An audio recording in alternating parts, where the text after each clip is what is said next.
4 senedir buradayım ben.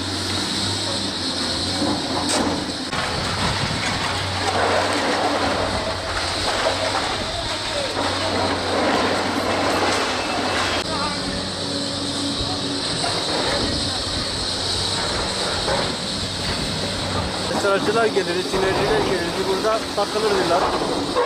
Yani çevreye zarar verirdiler.